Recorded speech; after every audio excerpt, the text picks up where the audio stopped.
Shopbiz। Hello friends, मेरा नाम है चंद्रश्री राजपूत और आज के इस वीडियो में हम आपके लिए लेकर आए हैं एक बेहद ही लजीज बिजनेस। जी हाँ दोस्तों, बहुत सारे लोगों को ना फूड रिलेटेड बिजनेस करने की बहुत इच्छा होती है, लेकिन कम बजट के चलते वो बिजनेस नहीं कर पाते हैं। अगर आप भी खाना बनाने के शौकीन हैं और अपना खुद का एक छोटा मोटा बिजनेस शुरू करना चाहते हैं तो आप अपना खुद का फास्ट फूड बिजनेस स्टार्ट कर सकते हैं। तो चलिए, आज हम आपके लिए एक ऐसा बिजनेस आइडिया लेकर आए हैं जो कम लागत में आपको ज्यादा मुनाफा देगा। दोस्तों, आजकल फास्ट फूड रेस्टोरेंट का दूसरा नाम है क्विक सर्विस रेस्टोरेंट। यहां पर ग्राहकों को अपना ऑर्डर करने के बाद इंतजार नहीं करना पड़ता, बल्कि उन्हें तुरंत ऑर्डर करने से अपना खाना तैयार मिलता है। इन छोटे रेस्टोरेंट की सबसे अच्छी बात यह है कि ये ज्यादा महंगे नहीं होते और आज की इस व्यस्त दिनचर्या में इस तरह के रेस्टोरेंट काफी लोकप्रिय होते हैं। लेकिन इतनी आबादी में इस काम में कंपटीशन भी ज्यादा हो गया है। हर काम और बिजनेस की तरह ही फास्ट फूड का बिजनेस स्टार्ट करना और उसमें सफलता पाना इतना आसान नहीं है, लेकिन कुछ टिप्स हैं जिनके जरिए आप ये बिजनेस बड़ी ही आसानी से कर सकते हैं, वो हम आपको आगे के वीडियो में बताएंगे। अब हम बात कर रहे थे मोमोज की शॉप खोलने के बारे में। तो मोमोज के बारे में तो आप सभी जानते हैं, ये एक तिब्बती डिश है और ऐसे लोग भी हैं जो ये मानते हैं कि ये चाइनीज फूड है। खैर, अब आपको ये बिजनेस शुरू करने के लिए किस तरह से प्लान बनाना है, क्या क्या आपको लागत लगानी है इसमें और किस तरह से आप अपने इस बिजनेस को सफल बना सकते हैं। सबसे पहले शुरुआत करते हैं बिजनेस की प्लानिंग से। तो ये बहुत जरूरी है। कोई भी काम शुरू करने से पहले आपको अपने लिए एक अच्छा बिजनेस प्लान तैयार करना होता है। और मोमोज की दुकान हो या फिर कोई भी खाने का स्टॉल हो, एक अच्छे बिजनेस प्लान में बहुत सारी बातें होती है और उसके लिए बेहद जरूरी है बेहद मजबूत प्लान बनाना। और उसके लिए हमें बेहद ही मजबूत प्लान के साथ कदम रखना पड़ता है इस बिजनेस में। काम कोई भी हो, सबसे पहले उसका प्लान बनाना बहुत जरूरी होता है और मोमोज का स्टॉल खोलने के लिए भी आपको ऐसा ही करना पड़ेगा। इसके लिए सबसे पहले आपको ये जानना पड़ेगा कि बिजनेस कैसे स्टार्ट होगा, शुरू में आपको उसमें कितने रुपयों की जरूरत होगी, कितना खर्चा आएगा, काम शुरू करने के लिए आपको कितने और कौन कौन से सामान की जरूरत होगी और कैसे आप अपने ग्राहकों का अनुमान लगाएंगे।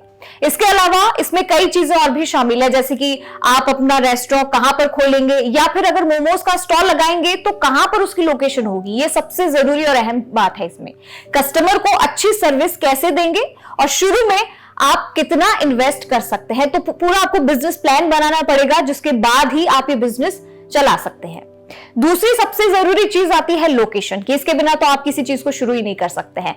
किसी भी बिजनेस को शुरू करने के लिए इसकी लोकेशन भी उतनी ही जरूरी है जितनी इसकी प्लानिंग। अगर आपका बिजनेस सही जगह पर है तो फिर चाहे आपकी दुकान छोटी हो या मोटी हो या बड़ी हो, उससे कोई फर्क नहीं पड़ता है। आपको सही लोकेशन का काफी फायदा मिलेगा। आपको यह देखना होगा कि जहां भी आप अपनी शॉप लगाने की सोच रहे हैं वहां पे लोगों की गैदरिंग यानी आवाजाही कितनी है, ज्यादा होनी चाहिए। मोमोज के लिए सबसे अच्छी जगह किसी कॉलेज या यूनिवर्सिटी के आसपास या फिर किसी इंडस्ट्रियल एरिया के नजदीक काफी अच्छी रहेगी, क्योंकि वहां पे लोग स्टूडेंट्स ज्यादा आते हैं और फास्ट फूड जो है वो सबको पसंद होते हैं। तो आपको ये देखना होगा कि आपकी लोकेशन अच्छी होनी चाहिए।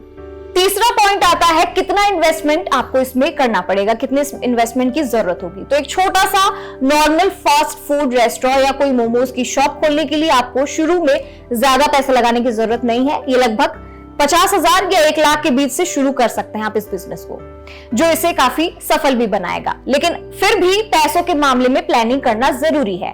अगर आप बड़ी जगह में ज्यादा पैसे लगाकर अपने मोमोज की दुकान खोलना चाहते हैं तो फिर आपको ज्यादा पैसे लगाने होंगे और इसमें यह भी निर्भर करता है कि आप अपनी दुकान में कौन कौन से और किस तरह के मोमोज बेचेंगे। एक अच्छी बात यहाँ पे ये भी है कि आप अपने बिजनेस के लिए किसी भी नेशनलाइज्ड फाइनेंशियल इंस्टीट्यूट जैसे कि बैंक से मदद लेकर अपना फास्ट फूड का बिजनेस जो है उसे स्टार्ट कर सकते हैं। आप लोन ले सकते हैं उसके लिए। आजकल अच्छे बिजनेस प्लान के लिए सरकार ने भी कई तरह की स्कीम्स निकाल दी हैं, जिसका फायदा भी आप उठा सकते हैं और उसके जरिए भी आप ये बिजनेस शुरू कर सकते हैं। अगला आता है रिस्क लेने से पहले। अगर आप सोच रहे हैं, डर रहे हैं, तो डरिए मत, क्योंकि रिस्क तो आपको लेना ही पड़ेगा। किसी भी काम को शुरू करने से पहले, बिजनेस को शुरू करने से पहले जोखिम उठाना पड़ता है। बिना जोखिम के आप कुछ नहीं कर सकते। अगर जोखिम नहीं लेंगे तो सीखेंगे कैसे, और अगर सीखेंगे नहीं तो सफल कैसे होंगे। फिर चाहे कोई भी काम हो, जोखिम आपको थोड़ा सा जरूरी है। तो फिर चाहे आपका फेवरेट फास्ट फूड जो आप बिजनेस शुरू करना चाहते हैं उसमें भी वो बात क्यों ना हो। फास्ट फूड बिजनेस की मार्केटिंग कैसे की जाए, ये अगला पॉइंट है। तो हमें फास्ट फूड के बिजनेस की अगर प्लानिंग कर ली है, हमने इस इन्वेस्टमेंट के बारे में सोच लिया है, तो अब आता है कि इसकी मार्केटिंग कैसे की जाए। बिना मार्केटिंग के आप अपने प्रोडक्ट के बारे में लोगों को नहीं बता सकते हैं। तो हमें फास्ट फूड के बिजनेस को अगर नेक्स्ट लेवल तक ले जाना है, तो इसी को अपना बड़ा बिजनेस बनाना है, तो आपको ऐसे में इस बिजनेस की मार्केटिंग करनी होगी। आप इसकी मार्केटिंग टेम्पलेट छपवाकर कर सकते हैं, भीड़ भाड़ वाले और बड़े बड़े जगहों पर बैनर लगा सकते हैं, लोकल न्यूज़पेपर में इसका ऐड दे सकते हैं, विज्ञापन अपने लोकल लोगों को अपने व्यापार के बारे में बता सकते हैं, ताकि वो आगे अपने जानने वालों को और दोस्तों को बताए और आपके व्यापार में जानकारी दे सके। और इसके लिए सबसे अच्छा प्लेटफॉर्म ये भी हो सकता है, सोशल मीडिया से बड़ा प्लेटफॉर्म कोई नहीं हो सकता। आप सोशल मीडिया के जरिए भी लोगों को अपने बिजनेस के बारे में बता सकते हैं।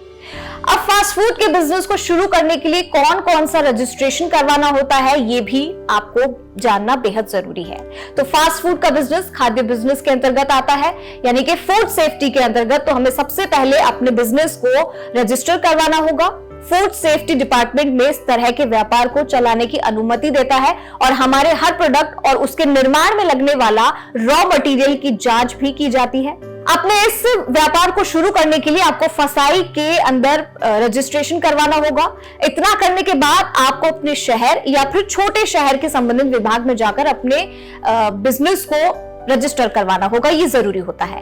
आपको इसके लिए अपने नजदीकी थाना से परमिशन लेनी होगी और साथ ही फायर सेफ्टी विभाग के अंतर्गत भी आपको इस व्यापार को रजिस्टर करवाना होगा। हेल्थ और ट्रेड लाइसेंस की जरूरत इसमें होगी। आपको ईटिंग लाइसेंस की भी आपको इसमें जरूरत होगी। आपको शॉप एंड एस्टेब्लिशमेंट लेटर की जरूरत होगी। आपको food and drink handle certificate की जरूरत होगी और आखिर में आपको सर्टिफिकेट ऑफ इनकॉर्पोरेशन की भी जरूरत होगी। तो देखा आप लोगों ने किस तरीके से छोटी लागत के अंदर आप इतना अच्छा बिजनेस कर सकते हैं। और सबको पता है कि मोमोज सबके फेवरेट होते हैं, चाहे वो छोटे हो या बड़े हो। ये जो स्ट्रीट फूड है वो लोग काफी चाव से उसे खाते हैं। तो जरा भी देर मत करिए, सारी प्लानिंग हमने आपको बता दी है, तरीका हमने आपको बता दिया है। अगर आपके मन में कोई भी सवाल हो तो आप हमें इस वीडियो के कमेंट सेक्शन में जाके कमेंट कर सकते हैं। आपके सवालों के जवाब आपको तुरंत मिल जाएंगे। और अगर आपको किसी भी तरह की बिजनेस से जुड़ी जानकारी चाहिए तो आप कॉर्बिस की टीम से संपर्क कर सकते हैं। अभी के लिए फिलहाल इतना ही। नमस्कार।